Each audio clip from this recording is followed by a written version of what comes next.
This is the Speak For Yourself podcast featuring the best of Colin Cowherd and Jason Whitlock. I'm your host, Jason McIntyre. We work on holidays, people. Happy President's Weekend to all. Hope you enjoy your Monday off.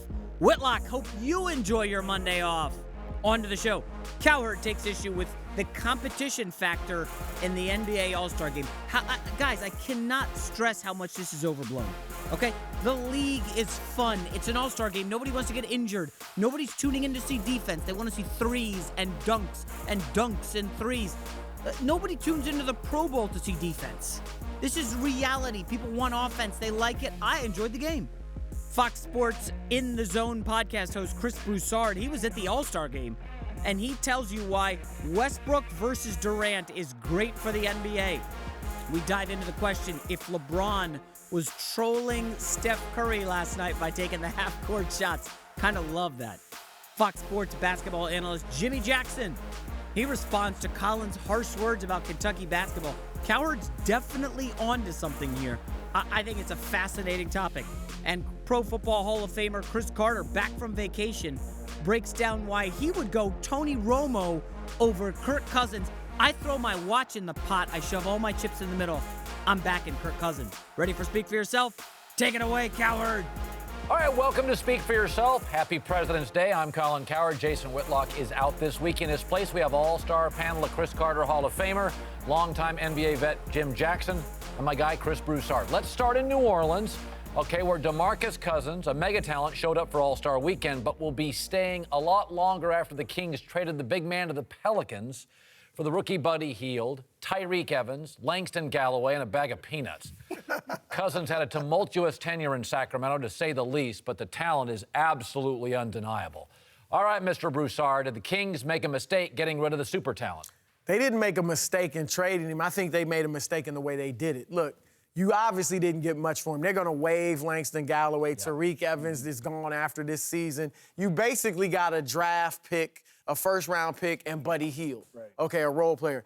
I think why not wait until the absolute last minute, and then maybe the offers elsewhere get better. I mean, I talked to a lot of executives who didn't want to touch him, so maybe those offers weren't out there. But you could have got this deal right up to the deadline, or maybe you keep him and see if he can improve his trade value over the rest of the season and trade him this summer. Listen, you know, that's funny because Chris brings up and I've always had this kind of belief in the NBA. It's a very small circle. Everybody knows trouble guys. Yep. And the longer you waited with Dwight Howard, the worse it got. So I tend to believe if you have a player that can be disruptive, you get rid of him as soon as possible because in the next month, he'll be disruptive again. And you trade him after he scores 36 against Denver. You trade him after 3 or 4 nights when you feed him the ball, your coaching staff feeds him. I mean, I look at it this way. As somebody who's been divorced, there's no wrong time to get the divorce if it's not working to protect your family, to protect the kids, to protect yourself, to protect it. You get a divorce. So this was right. To me, it wasn't working. So let's move on and get the best we can get. Well, here's the thing, too. It's so much more going on underneath the surface in regards to Sacramento on Boogie Cousins. Okay, now, yes. I would say this. Sacramento Kings, the organization has to take responsibility in this, too. Because from the beginning when he was there, they didn't hold him accountable for anything. Right. So now the toothpaste is out the tube. Now you want to try to reel him back in. No.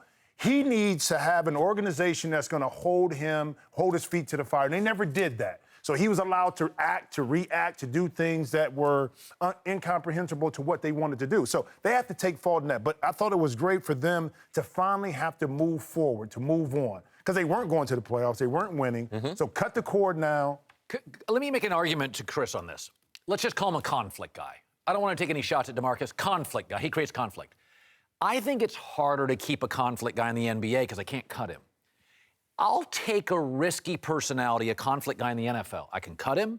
Mm-hmm. He knows I can cut him. Mm-hmm. I got 6 receivers on that roster. Right. Not that I'm picking on receivers. He could be a left guard. but I think in the NBA, right, conflict guys are tougher to manage. Well, because the guarantee. Right. Because regardless of what I do, like how much pressure is there on the individual for him humanly to get better? Because if you look at Boogie Cousins, since he left Kentucky, he's really worked on his game.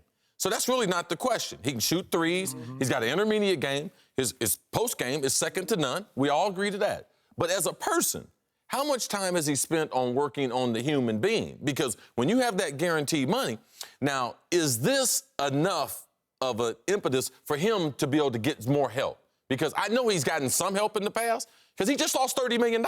Yeah. So I understand why Sacramento decided to come off of him, especially, as you said, the toothpaste is out the tube, but at the All-Star break, when all these discussions with him being involved, do you want to bring him back to Sacramento? Have you seen his conduct the last 2 weeks? I mean, he's already up to the technical foul limit. Yeah. So every time he gets a check, he's being suspended for a game. You're at the All-Star break. It's a perfect time, because they're not going to be able to get better deals in the future. And if he goes back, he could lose this deal for you. Listen, we would acknowledge that Boston's well-run. Celtics. Yeah. They wouldn't trade Marcus Smart for him. Like that was one of the things I heard. Boston may not be great, but you need players. They're a well-run organization. Like I heard, and Boston with DeMarcus Cousins would be a threat. I would have liked to have seen him in Boston or Washington, because I think that would have made them a contender in the Eastern Conference. That the story is out. I talked to executives. More than half of them I talked to would not touch him. Now, I want to ask you guys, because you mentioned a structured organization. Great leadership in the front office, like a Pat Riley in Miami, or that one player like a LeBron James he has to respect. I don't think New Orleans has that. Now, and you mentioned all this. Do you think this was a good deal? I mean, they got a steal, but do you think this will pan out for them? Well, I played for Alvin. Alvin Gentry was my assistant coach in Phoenix. I don't know if he's that guy that can get into his voice, or whether Demps is the GM. Let me go. Demps is kind of on shit. But let me go back to this instability. I played in Dallas 4.5 years. I had 3 different owners, 4 different coaches. Wow. DeMarcus Cousins had 6 different coaches, 2 different owners. How do you develop anything, especially with a volatile personality like that? So it brings up a very good question when you go to New Orleans. They both have to trust each other. That if you bring him in, you tell him that this is how you're going to act. And when he reacts a different way, you got to stick to the script. Well, good luck. Will they be able to do it? I don't think there's anybody there to do that. More All-Star drama. Kevin Durant and Russell Westbrook, who were briefly reunited as teammates Sunday. Oh, how briefly. Despite some awkwardness during warm-ups, the two ended up connecting for an alley-oop during the game. Even still, Westbrook wasn't too excited about the play. I'm sorry to break this great atmosphere, but, the first quarter you kind of, made peace with Kevin Durant or whatever happened. Can you take us back into the first quarter? Oh, that was the question? Yeah. Sorry, but the question is, first quarter, you and Kevin Durant, you pass the ball to each other, kind of, have some fun. It's all over now? Yeah, he threw a lob. That's all that happened. He just threw a lob. It's basketball. Yeah. That's it. No high fives, nothing. Did you see it? I mean, I was very happy in the draft. Oh, okay. Yeah, that's cool. You have a great time. I see you guys in the second half of the season. All right, Chris, the two stars seem to be avoiding one another. Is it better for the league, though, if there is a little conflict with Westbrook and Durant? No, because the league has gotten to where there's only one story in the East, LeBron and the Cavs. There's only one story in the West, and that is Golden State and the Dubs. Now, this is petty. Like, if this is the NBA highlight, we should be talking about Westbrook, the triple-doubles. We should be talking about Harden. We should be talking about LeBron's the efficient. Like, those are the things we should be talking about. This is no real rivalry or real conflict. This is all generated, it's petty to me. It's basketball petty because these guys they're a little more petty than NFL guys. There's always been this.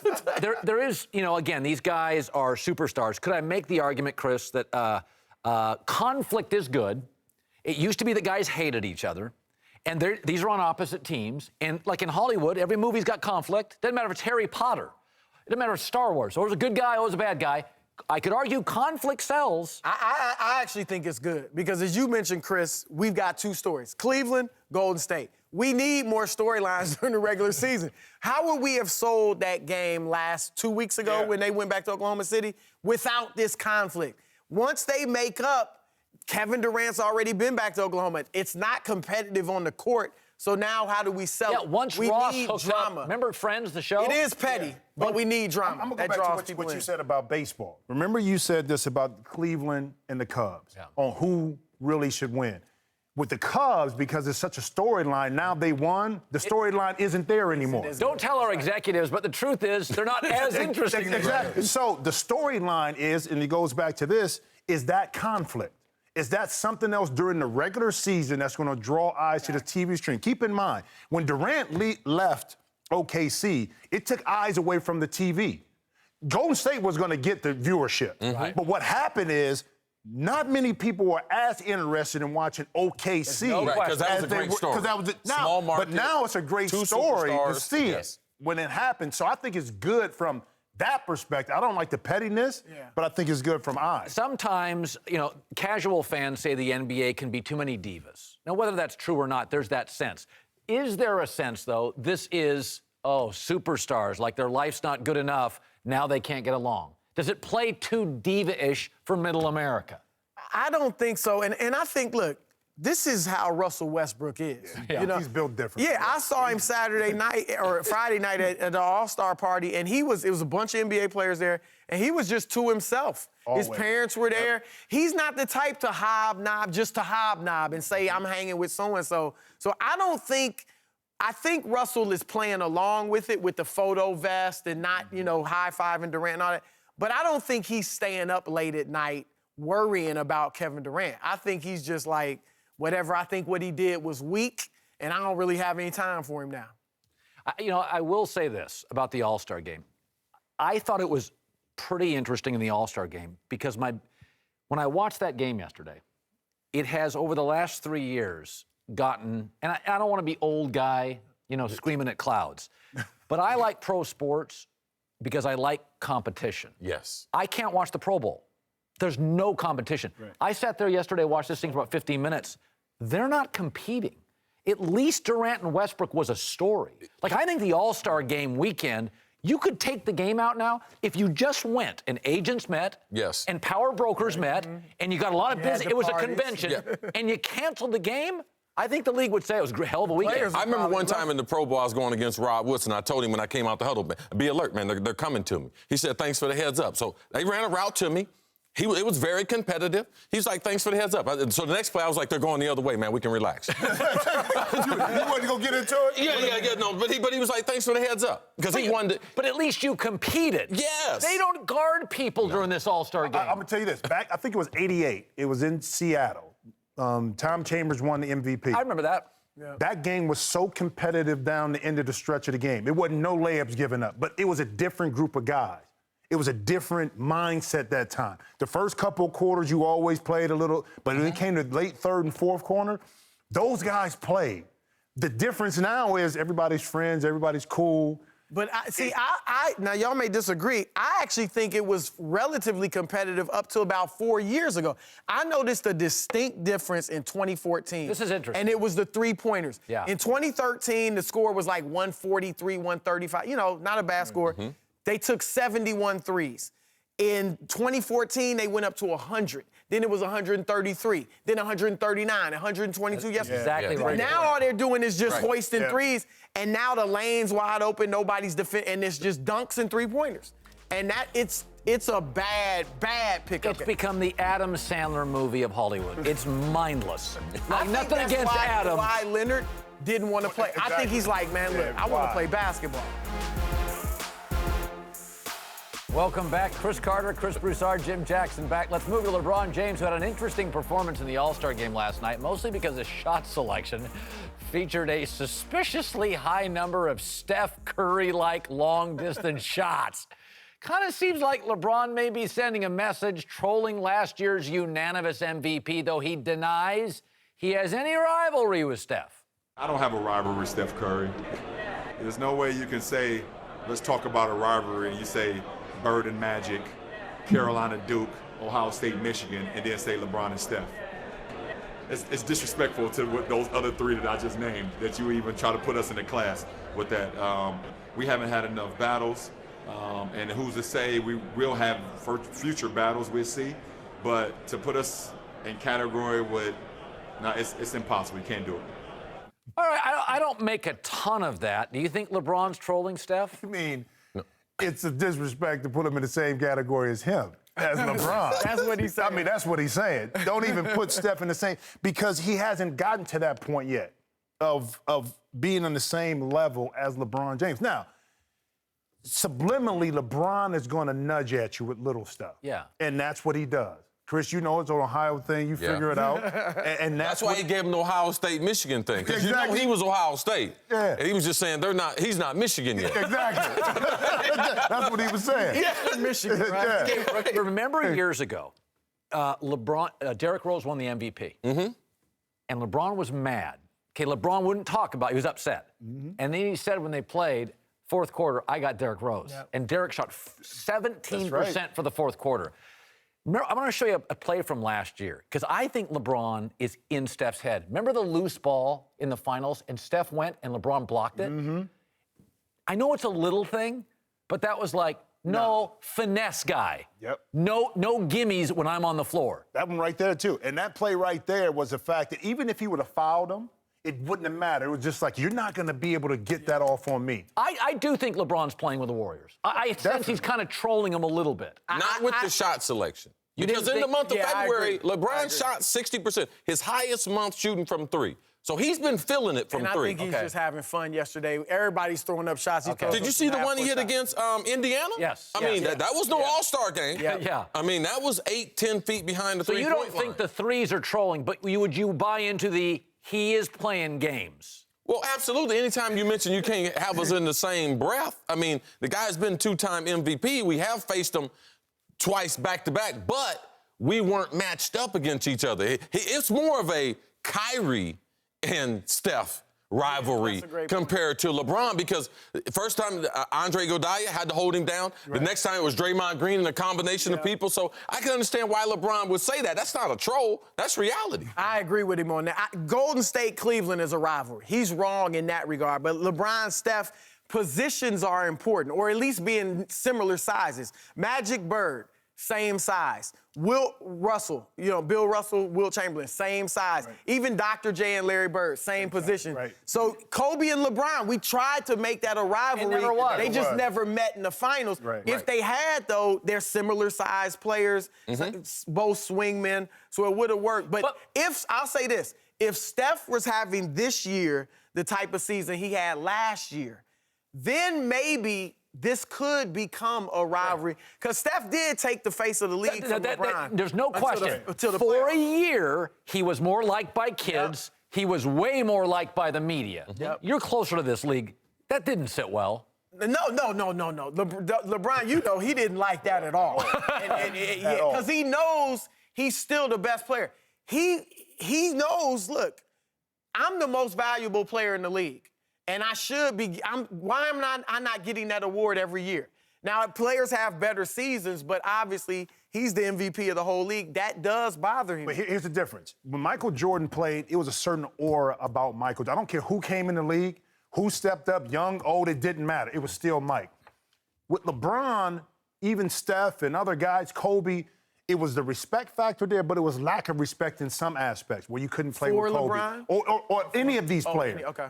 With Kobe, he shot too much. He was too selfish. With LeBron, is he really tough enough mentally? Steph, he's cute. They look at the negative. It's always a but. When Michael was in the league, it wasn't a but. It was always Michael Jordan. I don't care who came in, and it's a difference. Yeah, people forgot the passing of the torch and what Michael went through with Detroit and the other teams before he got that. He was the king of basketball.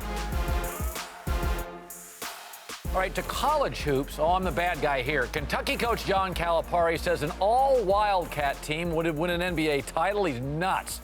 Former Kentucky star John Wall just went on Broussard's In the Zone podcast and doubled down on Calipari's statement. Listen. If that team was together, y'all'd win it this year. Yeah, I think so. Yeah. That's pretty. Because it's like all it is. Only problem you have to deal with is everybody has to buy in and know it might be a different leader scorer every night. Oh boy, maybe not a huge shock. I strongly disagree with John. I think Kentucky's NBA players in my lifetime have been overrated at the next level and underwhelming. I think you can tell virtually the entire NBA history. With Pat Riley being the exception as an executive and coach, you can tell the NBA history without mentioning Kentucky. And that's as arguably the best program in the history of college basketball, which if you argued it, I wouldn't push back a ton. Their program underwhelms at the next level. I disagree. You can bring up the titles, though. Lack of NBA titles. UCLA guys got a lot of them. Carolina's got a lot of them. Michigan State got UCLA Magic. guys was way back, though. Not recently. Russell Westbrook. Who's the best player think about the best player in the NBA from Kentucky? Right now? No, Anthony ever. Davis. Ever. Anthony when Davis. He's done, it'll probably be Anthony Davis. How many Carl Anthony Towns. Okay. That's another. Oh, thank you. 2 guys without a playoff win. Win. Carl Anthony Towns just got in the league. Okay, Antoine Give Walker. him time. Anthony Davis but going to it's get still some got a wins. title. John Wall's he's one of the top point Am guards. I out of bounds saying for their greatness for 100 years, what have they done in the NBA? Okay, but Coach Cal's only been there a handful of years. So let's separate them. Okay, let's have 2 issues. Yeah, because Coach Cal's guys, they've been drafted so high. They've been drafted on poor teams. Fair. So their success in being in the lottery, it's inevitable for them to be on bad teams. But as far as Kentucky basketball in the history, have they underperformed? Yes, but there's a lot of colleges like that. You know, I could go back and say Ohio State players have underperformed. You know, the guys that won the Heisman Trophy, they've underperformed in the NFL. Like, yes, it's hard to transition. Alabama. Absolutely, it's hard to transition, but they've produced a lot of great players. Now, have they reached their potential more in college than in the pros? Yeah, you make a good point to that. Not a lot of great pros from Kentucky. You know who you heard that a lot about? Indiana University under Bobby Knight. Under Bobby Great Knight, program. yes. But outside of Isaiah Thomas, who really had a great pro career? Nebraska football in the mid-'90s would beat people 70-7. right. None of their guys could play at the next level. Gill, Could I make this argument? It's a glamour program. Like USC football, it's a glamour. Ohio State's not glamorous, they're just great. USC's glamour. That Kentucky's become the glamour program of college basketball. This one and done is more of the same. And that sometimes glamour, it's not the work ethic, it's not the history. Kentucky, people that are attracted to Kentucky basketball, they want to stop and go to the league. And they come into the NBA less refined. Is that fair? Well, after 1 year, they're going to be less refined in a. Yeah. But can you say that about Duke basketball? In regards to Well, we don't want to talk about Duke. the number of players. You think about it, Grant They act Hill. like Duke doesn't have players one-and-done players. Well, But a lot of their players, to your point, have not been as good in the NBA as we expected. Christian Laettner, who came out with me, phenomenal college. One of the best that ever did it. Top 5. Now goes to Minnesota, and it doesn't work out as well on Atlanta and some other teams. For Danny me, Ferry was a great Danny college Ferry was Johnny Dawkins. The list goes on. I know you mentioned Boozer, Elton Brand Carlos Boozer. early as far as the long tenure. Now Grant Hill, granted, if he didn't get hurt, where could he have been in regards to that aspect? Okay, let's look at the all-time Kentucky team. This is all-time. Now, this has been, for 100 years, arguably the best program. You don't have a title. Am I nuts? No, that's fine. And those guys are... It's possible. Jamal didn't get hurt his 3rd year with his knee. No telling where he could have been. Again, we were at Dallas and we struggled a lot with our organization. And he still had a nice And he still had an all-star type of These career. guys had nice careers. Yeah, a lot of people would be shocked by that graphic and everything, but I'm very close to Coach Cal and to the players in the program now. They have good players. Now, just because the NBA, they haven't gotten them right as far as selecting them, their evaluation, Coach Cal, he gets the most talent out the players. Yes. It's up to being developed in the pros. That's not Coach Cal's fault or his responsibility. No, I think you said it best. It's 2 stories. There's the Kentucky. I've always felt Kentucky's underwhelmed at the next level.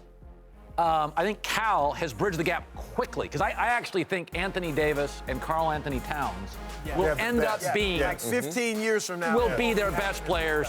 Yeah. Okay. All right, welcome back. Hall of Famer Chris Carter, Super Bowl champ Eric Davis, Jason McIntyre, BigLeague.com still here. Let's talk football. Move to the NFC East, where Tony Romo's future still up in the air. And the Redskins are still figuring out what to do with their quarterback, Kirk Cousins, who's productive. Now, the Washington Post says that if Cousins leaves, the Redskins should, quote, go get Romo. It's interesting. Eric, who would you rather have, Romo or Cousins? I'd rather have, I'm sorry, I almost said Romo, that was on my mind. I would rather have Kirk Cousins.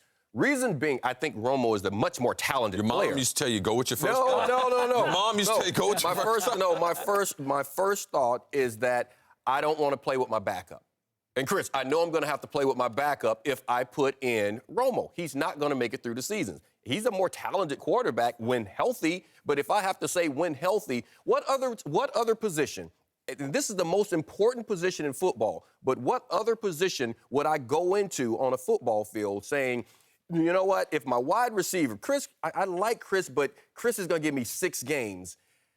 I don't need to worry about another wideout. Mm-hmm. I got my starting right tackle. He's going to give me 7 games, but I don't need to worry about replacing him. At the quarterback position, when the guy is shown me that he is broken, I have to replace him. But the Washington has the odometer. They drafted him. They've seen every practice. Okay, the Washington people are like, I'm a franchise tag him. What does that tell you? Well, I know that Washington is concerned about a long-term contract. That doesn't mean they're concerned that he can't play. So if you ask me over the next 3 years, you got 3 years, because it's basically a 3 to 4 year window anyway. If they sign him to a 5-year deal, if he get 3 of those years in, he's lucky. I'm going to go with Romo. Like, I really am. I'm going to go with Romo because I know what Romo can do, and I believe his ceiling is still higher. There's still a factor. There's a risk management factor to this. The coach used to tell us, son, I love you. I love you when you're healthy, but when you're not healthy, I don't love you so much. So I'm worried about the upside. Is this it? Is this a system for Kirk Cousins? And Tony Romo, I know he's still a Pro Bowl quarterback. Who's your backup? He's going to play a lot. That's a second level question. Go with your mama's first. It's a supply and demand world. Has Kirk Cousins become that, when you go on that long 5-hour drive, LA to Vegas, and you pull in on that fast food sandwich, which is gray, it's gray meat sandwich, and you're like, boy, that looks like Morton's. Stop it. That looks like Ruth Chris. Do we like Kirk Cousins because there's nothing else out there? Is he the fast food option on the road? There is a dearth of quarterbacks in this league. We know that. But, guys, I want the quarterback who's going to chase down somebody in the Pro Bowl 90 yards, right? I want somebody who's going to say, you like that, when he's an underdog, a 4th-round pick who sat behind RG3 while the world worshipped RG3. Kirk Cousins came. He knows There's something to be said about his overall development. There you go. Yes. Yeah. Okay, but you do realize in the NFC, I got Dak and that O-line, and I got Aaron Rodgers, and I got Pete Carroll. You're not beating them playing it safe. Kirk Cousins is safe. Okay, but if Kirk decides to leave, your best option is Romo, and you get him with a little chip on his shoulder to take him to Dallas Stadium for the next few years. This is the Speak For Yourself podcast featuring the best of Colin Cowherd and Jason Whitlock. I'm your host, Jason McIntyre. Make sure you subscribe to the podcast on iTunes. Tell all your friends. Getting really good feedback from you guys, whether it's positive or negative. We're getting the feedback on Facebook, on Twitter. I've even seen some Instagram comments. Keep them coming. Hey, can I get a quick word? I tried to wedge this into the show. It didn't take. But I'm thrilled that the Lakers did not unload Brandon Ingram for Boogie Cousins. Okay? You cannot mortgage your future. This is a 19-year-old in Brandon Ingram. Okay? For half the college basketball season last year, the discussion was who goes 1? Ben Simmons or Brandon Ingram? And now, just because 50 games in, the 19-year-old's not playing well, everybody's off the boat. Hey, you remember when Kobe Bryant broke into the league? Go look up his rookie stats. Okay? You remember those air balls he shot in the playoffs against the Jazz? In this social media climate, people would have been ready to run Kobe out of town back then, okay? Hey, by the way, go look up James Harden's rookie year. These things take time. The idea that they could have got Boogie Cousins, he's not taking you anywhere this year, Lakers fans. And you would have had to give up your lottery pick because you would have won like 7 games more and been like the 9th seed, and you would have lost your first-round pick. Thank you, Lakers, and maybe Magic Johnson for being smart and keeping Brandon Ingram. Talk to you tomorrow.